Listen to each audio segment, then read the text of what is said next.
As many of you may know, Emma Stone just won an Oscar for Best Actress. And most importantly, my daughter, who's gonna be 3 in 3 days and has turned our lives technicolor.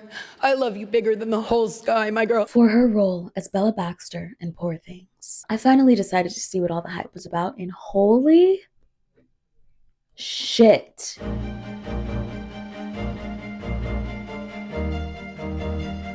My name's Elisa. If you've never met me, my name's Elisa, and welcome back. Today, I want to talk about the film Poor Things, which was a big topic of discussion in 2023. I love Emma Stone, but I really didn't get around to watching this movie with the quickness. Even last week when I was preparing for this video, I almost could not watch. I was dragging my feet trying to watch this movie. I think I felt uncomfortable because I knew it would be gory, which I don't love. And also the trailer tells you nothing, so I didn't even know what the fuck I was about to watch. But enough about me. Let's talk about Poor Things. Poor Things is a film based on a 1992 novel about a Victorian London lady who's brought back to life by an unorthodox scientist and embarks on a journey of self-discovery. What does that mean, you ask? I'll tell you right now. But first, is it about to get like some spoiler milk? Spoiler alert! Spoiler alert! Spoiler alert! Spoiler alert! Spoiler alert! So this movie starts with a Victorian woman jumping off of a bridge. She's wearing blue. The sky's blue. The water's blue. I can only assume that she's feeling blue. Immediately after, it's black and white, and we see this same lady playing piano horribly. One would even jump to the conclusion that she may not be in her right mind. Next, Willem Dafoe walks on the scene. He takes over the screen and she runs up to him as if she's a baby, and that is her father. Willem Dafoe is playing the role of Godwin. I literally forgot his last name. The father figure of Emma Stone's character, Bella Baxter. Godwin goes off to work as a professor for this insane anatomy class, and we're introduced to Rami Youssef's character, Max. Max is fangirling so hard. He loves Godwin's work. This is probably his idol, I would have to assume. And Max gets invited by Godwin to work on an off-campus project for him. Max gets to Godwin's house and he's immediately introduced to Bella. He's like, wow, she's so beautiful. He's thinking she's not progressing at the level mentally as she is physically, so he gets to work. He starts to notice that she's walking a little bit better. Her hand-eye coordination is still awful, but she's talking a little better. Her hair is growing like 1.5 inches a day, and he's very confused at how she's developing in such a way. So he gets curious, and Godwin says, I'll let you know when I'm taking questions, buddy. But that doesn't settle right with Max. No. Max does some digging of his own because there were a couple of instances that made him be like, what is Godwin trying to hide? So he finds some very interesting notes and he tells Godwin he's gonna go to the fucking police if he doesn't get to talking. So Godwin does. And for the first time since the opening scene, we see some color. We see the lady recommitting suicide. We see her body float on over to Godwin, and we see him take it home and take it to his lab. We learn that this woman is very, very pregnant. She could give birth literally today pregnant. So he decides to give her an emergency C-section because he refers to her as albeit dead, but so close to life. And the fetus was not yet perished. Takes the brain out of the baby, takes the brain out of the lady, swaps the brain, boom, Bella Baxter. When we get all of this, I'm like, okay, Hollywood isn't just throwing remakes, even though this movie is based on a book, which I'm gonna have to talk about because they're doing that a lot.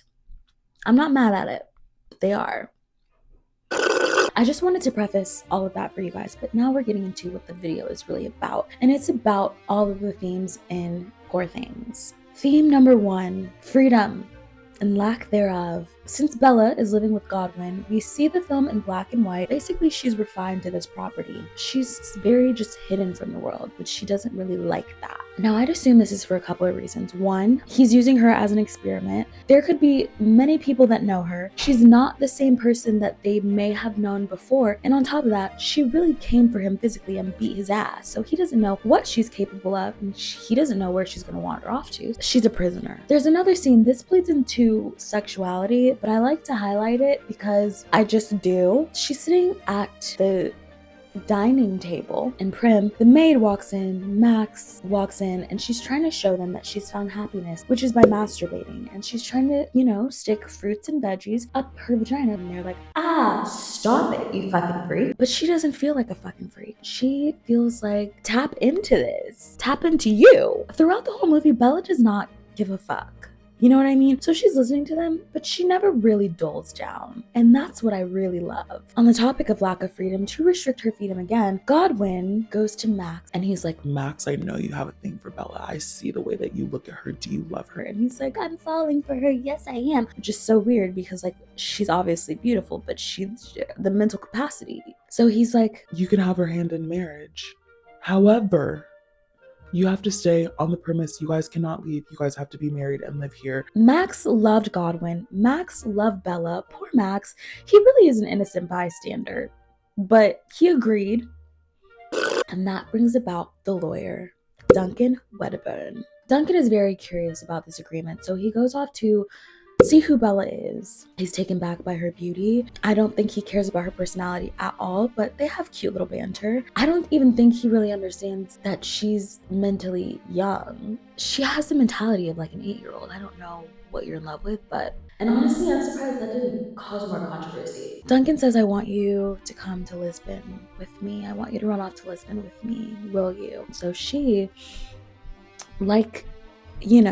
the child that she is mentally, goes, Godwin, I'm sneaking away with Duncan tonight. You can't stop me. So he lets her go. He gives her the freedom that she's asking for, passing the freedom to another man. He lets her leave. Max obviously tries to stop her. He's like, we're getting married. And she's like, I have to go on this adventure. And then he's upset about it. But then she just drugs him.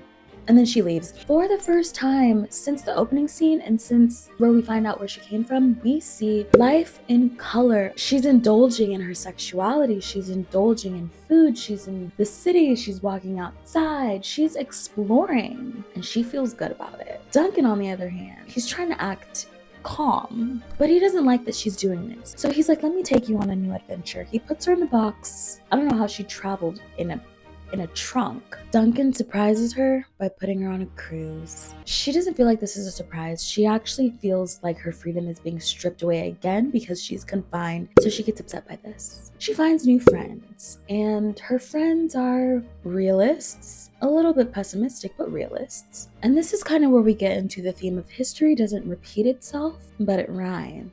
And I say that because she goes from one controlling man to another controlling man. Now, she didn't really have a say in the first situation, but she did have a say in the second situation. And that is what she gravitated towards. Duncan is playing the role of her father figure, but they have relations, so it gets tricky. You know what I'm saying? I feel like a lot of people actually struggle with this.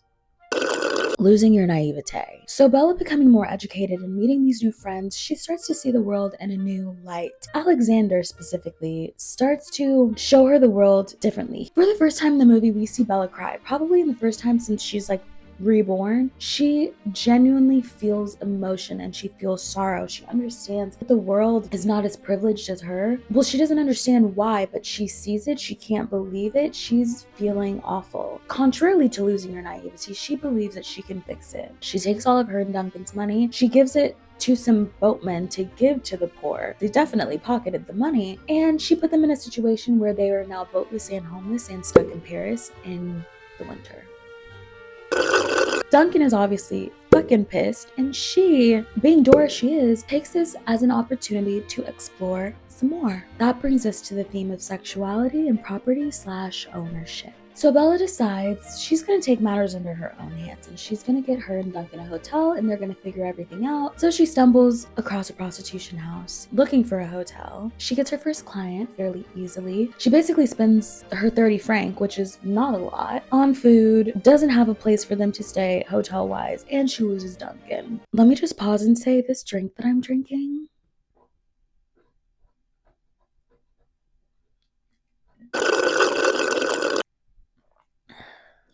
If you're watching, Mel Moss, sponsor me. I love wellness. She continues to do her sex work and she goes to school to study to be a doctor. She makes a friend in there. a good friend in there, and she doesn't really have any negative experiences when it comes to sex work, but she did say she was feeling very empty at the end of it, which is when she knew it was going to be her time to go. She talks to Max. She lets him know what she's been doing. It doesn't stop him from wanting to still be with her. He still likes the person that she's become. So that brings us to the wedding. The wedding. She's finally off to marry Max, but her real husband shows up objecting with Duncan Wedderburn. She doesn't know where she came from because Godwin doesn't know where she came from, and her husband would be the only way that she could learn about her past life. She decides to go, leaving Max at the altar this time. Bella quickly realizes why the person she was before, named Victoria, jumped off of the bridge. She asks him to leave. He says, no. And just like that, freedom stripped again. I want to go back to history not repeating itself, but rhyming. We learn that Bella, in her past life as Victoria, really wanted to explore her sexuality, which is what she did again as Bella. Only this time, her husband literally tried to get her clitoris cut off. She also continued to be attracted to these controlling ass men. Now, Godwin, he doesn't really count.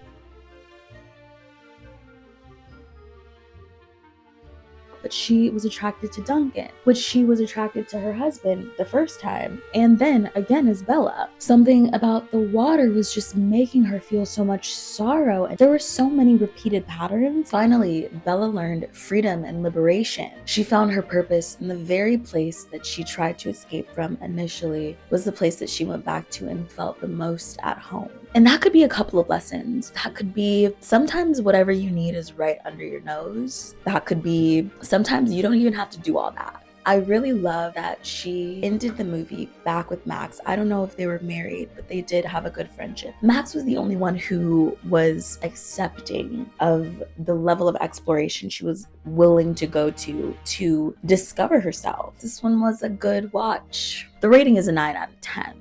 Excellent film. Go watch Poor Things. Form your own opinions. It was, to me, so good. If you have seen it, please let me know about some other hidden themes. Let me know about your favorite part. If you liked anything you saw, please like, share, comment, subscribe. Also, I have a Substack. So this week I published 4 things in the significance of reparenting yourself. Goes into a little bit deeper of a dive into another theme that I didn't discuss here. I'm gonna link that below if you're interested. We're here on Sunday. So I'll see you back here Sunday.